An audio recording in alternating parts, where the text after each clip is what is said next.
Avec ces journées d'été si chaudes et ensoleillées, l'envie de boire des boissons rafraîchissantes et hydratantes est plus forte et nécessaire que jamais. C'est pourquoi aujourd'hui j'avais envie de vous partager 3 idées de boissons, dont l'une d'elles est extrêmement simple et c'est pourtant celle que je fais tous les jours. Pour cela, vraiment rien de compliqué, je commence par prendre un citron et je coupe quelques fines tranches. Je verse de l'eau pétillante froide et si jamais votre eau n'était pas dans le frigo, mettez simplement des glaçons, c'est très bon aussi. Et pour amener une petite touche de fraîcheur supplémentaire, je vais cueillir de la menthe de notre jardin. Et voilà, ça vous fait une boisson hyper simple mais tellement rafraîchissante. Cependant, il est impératif que l'eau soit très froide, sinon ça ne donne pas la même sensation. Et quoi de mieux qu'un petit bouquin pour accompagner un moment de détente en toute simplicité. Franchement, pas besoin d'aller chercher très loin pour profiter des choses simples.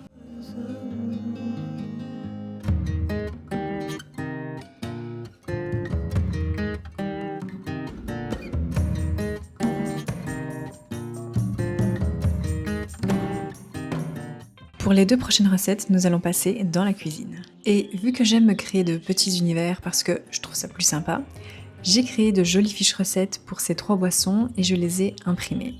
Parce que oui, même si ce sont des recettes simples, parfois j'oublie tout simplement leur existence. Et le fait de les avoir dans ma farde de recettes, je sais que je vais retomber dessus le jour où j'aurai envie d'une boisson fraîche et je pourrai tout simplement les refaire.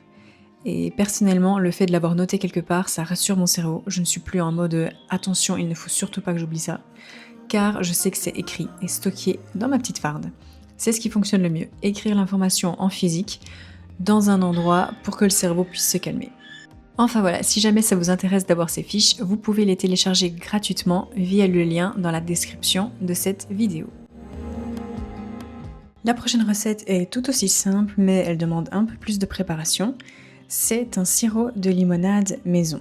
Pour cela, vous aurez besoin de quelques citrons et le mieux c'est de les prendre bio car on va récupérer un peu de leur zeste.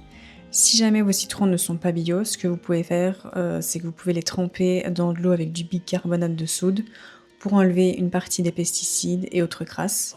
Et sinon, un citron normal, ça va très bien aussi, pas besoin de se prendre la tête.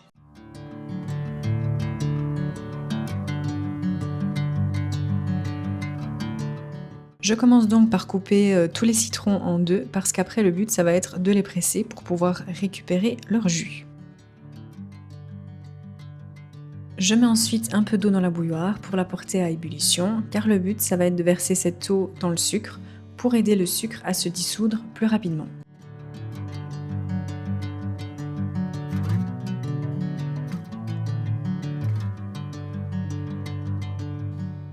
Je récupère maintenant le zeste d'un citron et je le mets directement dans le jus de citron qui a été pressé tout à l'heure. Je verse ensuite le sucre dissous dans le jus de citron et je mélange pour obtenir un mélange homogène.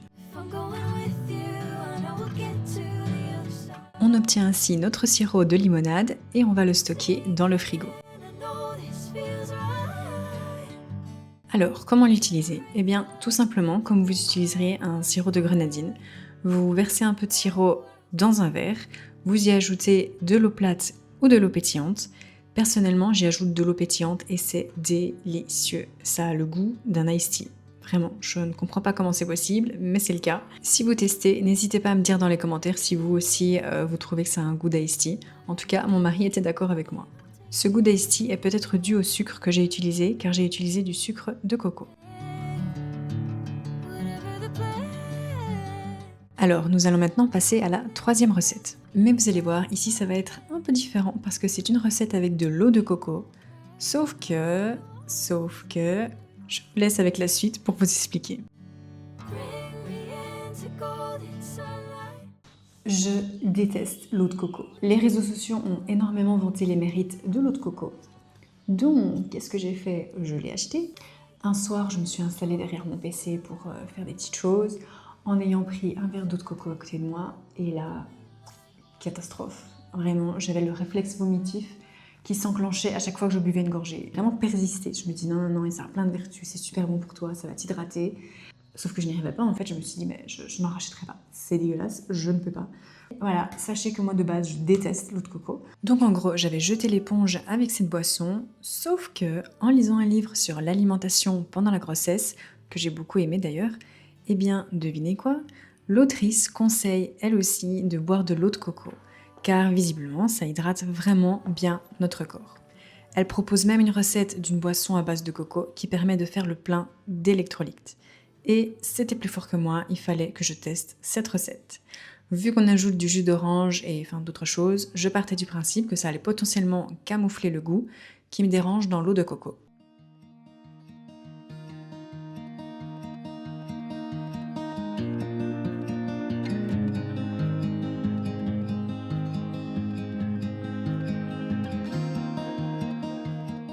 Donc, voyons voir. Pour cette recette, l'autrice écrit qu'il nous faut du jus d'orange.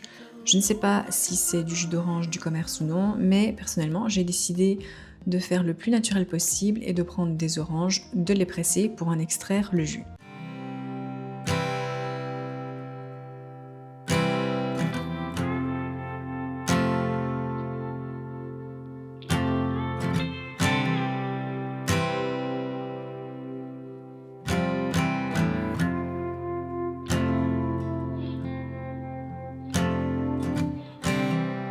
And when you go, I will fall back apart. À ça, on ajoute aussi le jus d'un citron jaune. Find pieces of me all over the. J'ajoute ensuite cette fameuse eau de coco. In this house of. Ça peut paraître étonnant, mais on rajoute aussi du sel. She says, hey man, there were just too many days. C'est le moment de tester.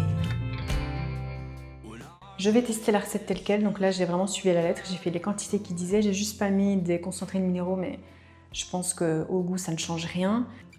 Testons. Je pense que vous avez compris à ma tête que le résultat n'était pas vraiment probant. En vrai c'est pas mauvais, mais pour quelqu'un qui n'aime pas l'eau de coco, je trouvais que le goût était encore quand même fort présent. Okay. Donc j'ai décidé de rajouter encore du jus d'orange pour sucrer un peu plus et du gingembre parce que j'aime ça. Cards.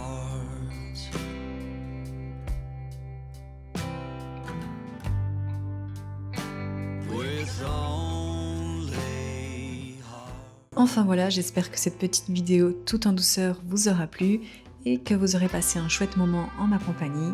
Dites-moi en commentaire si vous comptez reproduire certaines de ces boissons et ce que vous en aurez pensé. N'hésitez pas aussi à me laisser un petit pouce bleu car c'est toujours encourageant et ça fait plaisir. Et en attendant, moi je vous dis à bientôt dans une prochaine vidéo. Salut!